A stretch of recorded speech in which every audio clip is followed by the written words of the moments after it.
Hello friends, welcome back to my channel Mumtaz kitchen. ಇವತ್ತು ನಾವು ನುಗ್ಗೆ ಸೊಪ್ಪು ಪಲ್ಯ ಮಾಡ್ತಾ ಇದ್ದೀವಿ. ಬನ್ನಿ ನೋಡೋಣ ರೆಸಿಪಿ.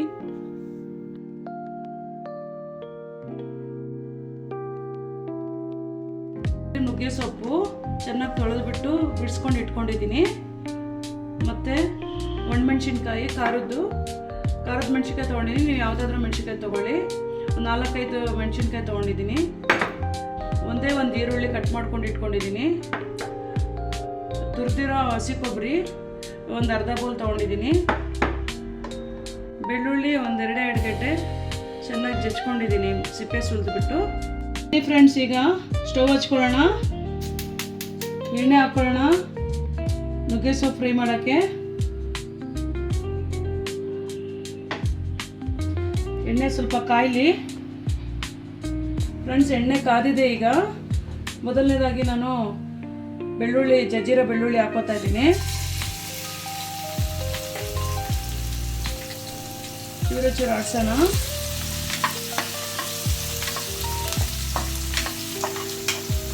ಚೂರು ಫ್ರೈ ಆಗಲಿ. ಸ್ವಲ್ಪ ಫ್ರೈ ಆಗೈತೆ. ಅದಾದಮೇಲೆ ಒಣಮೆಣ್ಸಿನ್ಕಾಯಿ ಹಾಕೋತಾ ಇದ್ದೀನಿ.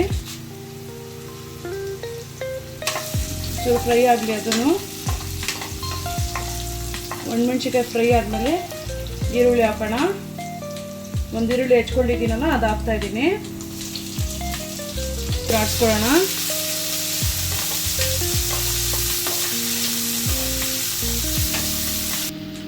ರುಚಿಗೆ ತಕ್ಕಷ್ಟು ಉಪ್ಪು ಹಾಕ್ತಾ ಇದ್ದೀನಿ. ತೊಳೆದಿಟ್ಕೊಂಡಿದ್ದೀನಲ್ಲ ನುಗ್ಗೆ ಸೊಪ್ಪು ಒಂದು ಕಟ್ಟು, ಅದನ್ನು ಹಾಕ್ತಾ ಇದ್ದೀನಿ.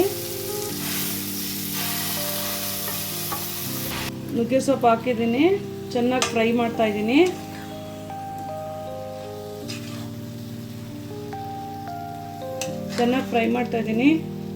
Very good for health. ನುಗ್ಗೆ ಸೊಪ್ಪು ಬಗ್ಗೆ ಹೇಳಬೇಕು ಅಂದರೆ ತುಂಬಾ ಹೆಲ್ತ್ ಬೆನಿಫಿಟ್ಸ್ ಇದೆ. BP ಶುಗರ್ ಕಂಟ್ರೋಲಲ್ಲಿರುತ್ತೆ. ಮೊಣಕಾಲು ನೋವು ಕಮ್ಮಿ ಆಗುತ್ತೆ. ರಕ್ತ ಶುದ್ಧಿ ಆಗುತ್ತೆ. ಚರ್ಮದ ಕಾಂತಿ ಹೆಚ್ಚಾಗುತ್ತೆ. ಐರನ್ನು, ಕ್ಯಾಲ್ಶಿಯಮು ಎಲ್ಲ ಯಥೇಚ್ಛವಾಗಿರುತ್ತೆ. ವಾರದಲ್ಲಿ ಒಮ್ಮೆ ಮಾಡ್ಕೊಂಡು ತಿಂದರೆ ತುಂಬಾ ಹೆಲ್ತ್ ಬೆನಿಫಿಟ್ ಇದೆ. ಮಾಡ್ಕೊಂಡು ತಿನ್ನಿ. ನೀರೆಲ್ಲ ಡ್ರೈ ಆಗಿದೆ ನೋಡಿ. ಈ ಸಮಯದಲ್ಲಿ ನಾನು ಹಸಿ ಕೊಬ್ಬರಿ ತುರಿದಿಟ್ಕೊಂಡಿದ್ದೀನಲ್ಲ, ಅದನ್ನು ಹಾಕ್ತಾಯಿದ್ದೀನಿ ಲಾಸ್ಟಲ್ಲಿ. ನೀವು ಬೇಕಂದರೆ ಇದಕ್ಕೆ ಕಡಲೆ ಬೀಜನೂ ಹುರಿದ್ಬಿಟ್ಟು ಅದು ಪುಡಿಯನ್ನು ಹಾಕ್ಕೋಬೋದು. ಕುರೆಸೊಣ್ಣೆ ಅಂತ ಬರುತ್ತೆ, ಅದನ್ನು ಹಾಕ್ಬೋದು. ಎಳ್ಳೂ ಹಾಕ್ಕೋಬೋದು. ನಿಮ್ಮ ಚಾಯ್ಸು. ನಾನು ಬರೀ ಇವಾಗ ಹಸಿ ಕೊಬ್ಬರಿ ಮಾತ್ರ ಹಾಕ್ತಾಯಿದ್ದೀನಿ ಅಷ್ಟೇ. ಈಗ ಆಗೋಗಿದೆ ನೋಡಿ ಫ್ರೆಂಡ್ಸ್.